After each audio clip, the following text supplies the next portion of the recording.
Assalamualaikum warahmatullahi wabarakatuh. Perkenalkan, nama saya Resyana Febrianti.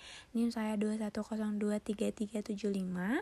Di sini saya akan membahas satu bab dari buku ini, yaitu hukum tertulis dan tidak tertulis. Hukum tertulis, state law, written law adalah hukuman yang dicantumkan dalam peraturan perundangan, sedangkan hukum tak tertulis, unstatutory law, unwritten law, hukum yang masih hidup dalam keyakinan masyarakat, tetapi tidak tertulis namun berlakunya ditaati seperti suatu peraturan perundangan, disebut juga hukum kebiasaan. Hukum tertulis dibagi menjadi A. Hukum tertulis yang dikodifikasikan. Hukum tertulis Indonesia yang dikodifikasikan yaitu yang pertama ada Kitab Undang-Undang Hukum Pidana atau KUHP, yang kedua ada Kitab Undang-Undang Hukum Perdata, KUH Perdata, yang ketiga ada Kitab-Kitab Undang-Undang Dagang atau KUHD. Di Eropa, misalnya yang pertama itu ada Corpus Iuris Civilis mengenai hukum perdata yang diusahakan oleh Kaisar Justianus dari Kerajaan Romawi Timur dalam tahun 527 sampai 565. Lalu yang kedua itu ada Kode Sivil mengenai hukum perdata yang diusahakan oleh Kaisar Napoleon di Perancis dalam tahun 1604. Selanjutnya ada hukum tertulis yang tidak dikodifikasikan. Yang pertama ada undang-undang, kedua peraturan pemerintah, ketiga keputusan presiden, dan sebagainya. Yang menarik dalam golongan hukum tertulis ini yaitu adanya hukum tertulis yang termasuk ke dalam kategori kodifikasi dan unifikasi. Namun ada juga hukum yang sudah dikodifikasi belum diunifikasi, dan ada juga hukum yang sudah diunifikasi tapi belum dikodifikasi. Yang pertama, hukum yang sudah dikodifikasi dan diunifikasi misalnya KUHP.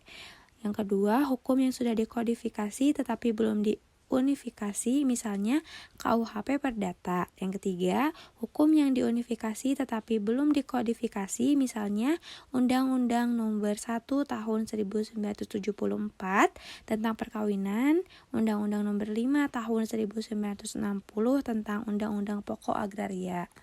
Yang kedua yaitu hukum tidak tertulis, hukum yang hidup dan diyakini oleh warga masyarakat serta dipatuhi, yang tidak dibentuk secara prosedur formal tetapi lahir dan tumbuh di dalam masyarakat itu sendiri.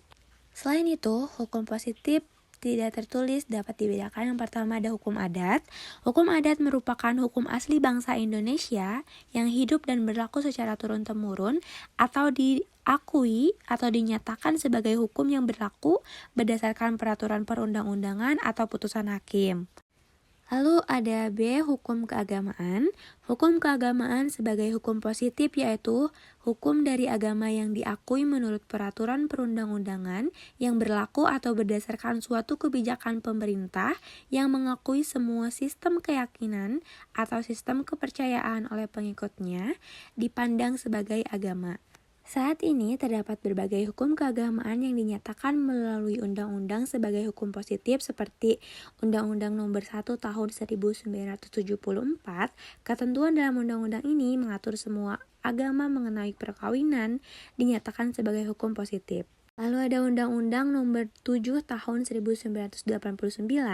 Ketentuan dalam undang-undang ini dibagi pemeluk agama Islam yaitu ketentuan hukum positif berdasarkan syariah diperluas ke bidang-bidang lain seperti wakaf, pemilihan anak, waris, hubungan nasab, dan pengangkatan anak. Lalu C, hukum jurisprudensi. Hukum jurisprudensi merupakan hukum positif yang berlaku secara umum yang lahir atau berasal dari putusan hakim. Hingga saat ini, peranan hukum jurisprudensi belum mendapat perhatian yang cukup baik dalam pengajaran hukum maupun praktek hukum. Lalu yang terakhir yaitu hukum kebiasaan.